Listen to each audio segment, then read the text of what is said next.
What's up, DNA gang? Y'all know the name. How y'all doing today, man? Today we got 5 animals we should be thankful for. So if you're ready, I'm ready. Y'all ready? I'm ready. Tune in intro. Yeah. Let me draw the boat, bitch. You know I wreck the shit. Get it by the boat, watch a nigga make it flip. I ain't a little boat, but I just one night the bitch. Alright, before you get into this, hit that subscribe button and a notification bell so you don't miss the video. Go show Nate IRL channel some love in my reaction channel with Trey some down in the description. Let's get right into it.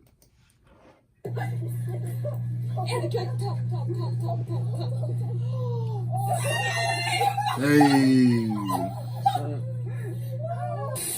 So you might remember a video I made, the 10 most wholesome animals in nature. Even though I admitted literally in the title that I didn't watch that one yet. I missed one, and I have no other excuse than I just forgot. So we're all familiar with the oppression Oreo of the ocean, they need no introduction. And you'll remember that I've called them the ultimate apex predator, with apex standing for ain't no person pressing them, no exceptions. Right. Well, there is one exception. There is at least one animal that'll stand up to this bar-coded sea assault. That's right, we're talking about humpback whales, aka your new favorite whale. Because humpbacks will often go out of their way to interfere with orca hunts, basically calorie blocking them. And this 40-ton equalizer will often rescue seals, sunfish, and even other species of whales from attacking orcas. And it's not like humpbacks are immune to orca fates. In fact, that's probably how this all started. You see, orcas hunt like the wolves of the sea, by cutting off the young or weak from the group and then battering them into exhaustion. This strategy means this overgrown yin-yang guppy is directly responsible for taking humpback calves off the census. So humpbacks do this called mobbing, where they'll confront and square up with killer whales to defend their next generation. And it's to the point where humpbacks will hear the sound of an orca hunt and take it personally, which is pretty bold for an animal with no teeth.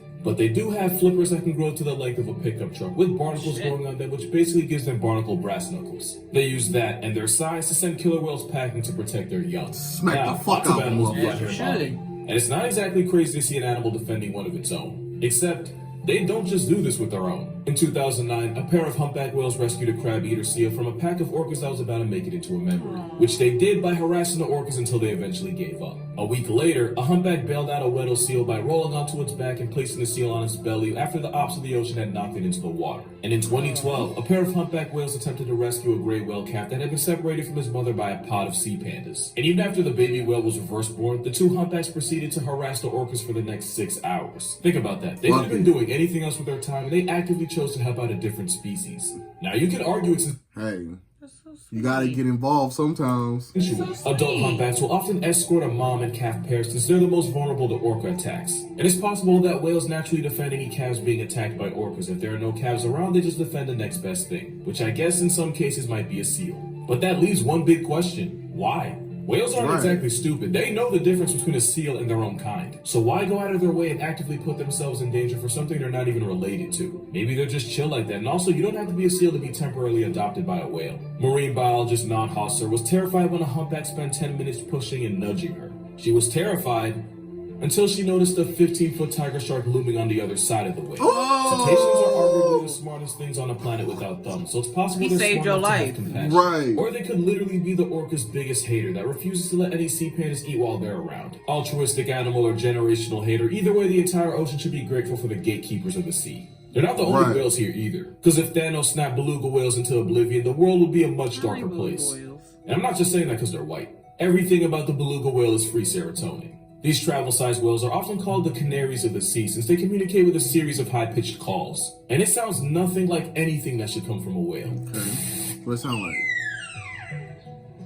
That sound like a baby. Right, that's so cute. That sound like a...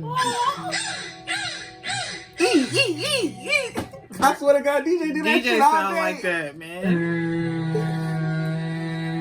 First time I ever seen a beluga whale, I was at the Georgia Aquarium. They were so fucking cute. Oh my God. I call an animal cute because I'm assigning human traits to an animal. That is fucking adorable. And so is the fact that belugas often imitate the sound of human voices. There was even a time where Navy divers were working underwater on a whale enclosure. The supervisor would communicate with the divers through an underwater device called a wet phone. Well, one of the divers climbed out and was confused because when he asked who told him to come up, everyone said they hadn't said anything to him. Well, turns out one of the beluga whales named No-See did. When the supervisor wanted one of the divers to surface, he would just say out. No-See heard this, memorized it, and mimicked it so well that the diver swore it came from a human until No-See did it again. And he somehow managed to repeat it several octaves lower than what belugas usually use to communicate. Yeah, they're that smart.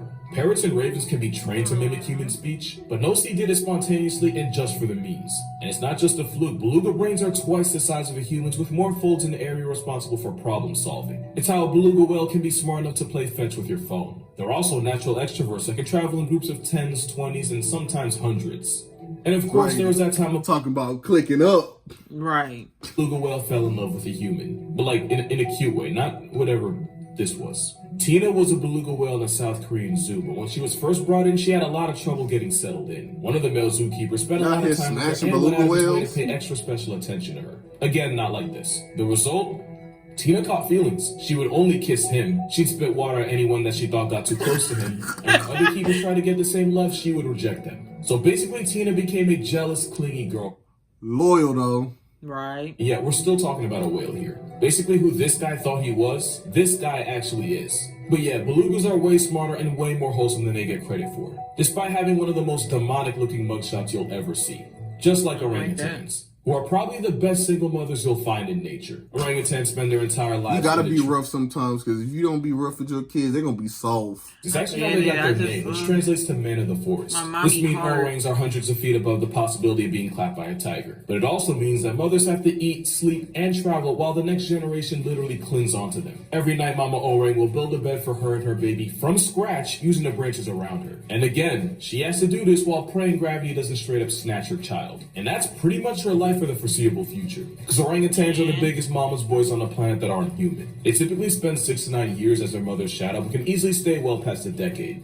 Because being a ginger tree gorilla has a high learning curve, orangs spend all this time learning how to orangutan from their mothers. But sometimes they choose to just not leave at all. And with the cost of rent, and while the sons usually dip out far and wide to start their own lives, the daughters usually stick around close to where their mothers raised them. They'll even visit their mothers every so often and even help out with any younger siblings. But honestly, the most wholesome thing about them is that this man is still able to walk. Because if Diet Bigfoot would have folded him like a lawn chair, I don't think anyone would have blamed her. Honestly, with orangutans in general, if they really wanted to rock our world, they could probably do damage. Like, you remember the orangutan that figured out how to pick locks and escape his enclosure and use this knowledge to flex on his zookeepers? If Fu Manchu had a malicious bone in his body, he probably would have caught a body. So we should all be thankful that orangutans are like the underachieving genius of the great ape group. Because if Planet of the Apes ever becomes nonfiction, I'm going to be way more worried about what Maurice might try to pull than whatever power trip Caesar might be on. Orangs would be the ones to discover 4chan and dox anyone they think might be a threat. And if we ever get to that point, going off the grid with a service like NordVPN might be our only option. Because NordVPN creates an encrypted tunnel for your data and protects your identity by hiding your IP address. Meaning you can disappear to a place...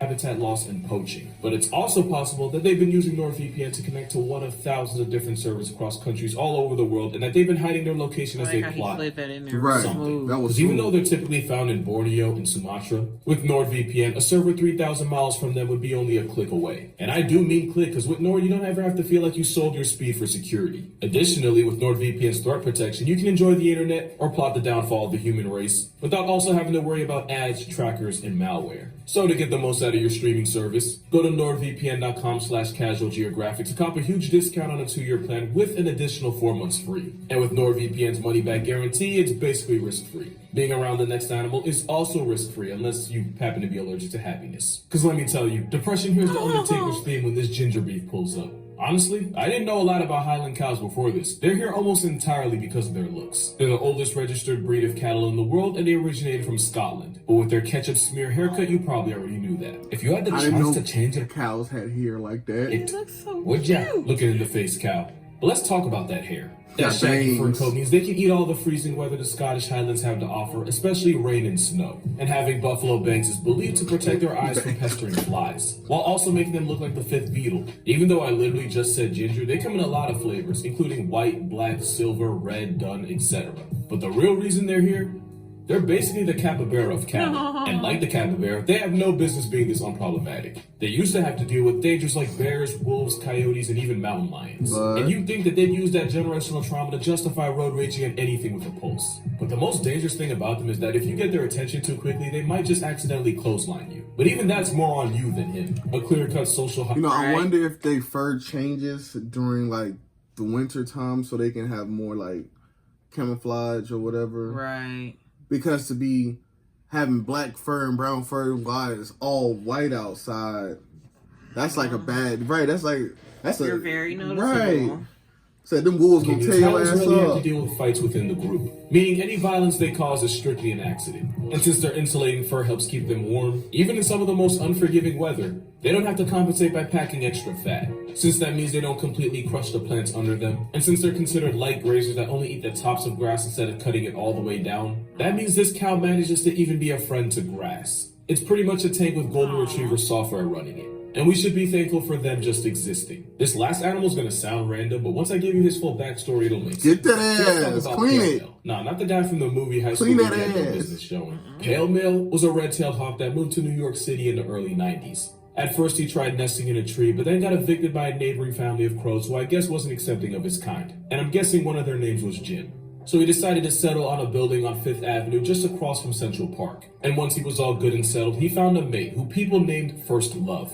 They 100% jinxed her because she would become injured and was moved to a raptor rehab center in New Jersey. And evidently PM would rather start all over than move to New Jersey. I'm from New Jersey, I can make those jokes. But while she was gone, he found a new mate, this one a young female named Chocolate. You can just call that an entanglement. The first time parents struggled to bring up their kids, but eventually would successfully raise 3 chicks who would go on to live in a nearby park. And a little while after that, a car would turn Pale Mel into a widow after Chocolate collided with it on a New Jersey turnpike. No one could argue that was her fault for being in New Jersey in the first place.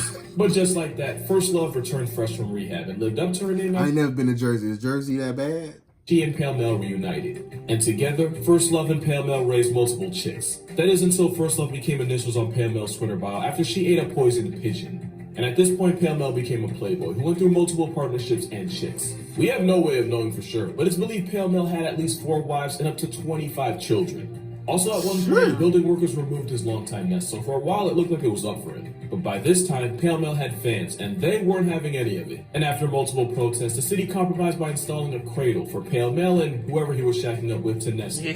So yeah, bro had all types of plot. Right. We don't know if he's still alive, but if he is, that would make him well over 30. But we do know his DNA is still flying around Central Park to this day. That's what's up. And as a bird of prey who hunts them for a living, that makes Pale Mel directly responsible for single-handedly nerfing the number of rats and pigeons in the city. And if you're not thankful for that, then you've never been to New York. And as someone who used to be afraid of pigeons, I ain't never been to New York, but I heard the rat problem is terrible. Oh God, I would shit myself if I seen a rat. That's something I'm thankful for. I hate. But that's gonna do it I hate for rats. this Just video. Be sure to going check by out me my like TikTok that. and Instagram. Hate rats. Yeah. Hate them. I can't do it. I can't do it. Not at all. But hey, we'll catch y'all on the next one, man. Peace out. We out. Out of boat, watch a nigga make it flip. I ain't a little boat, but I just one night the bitch.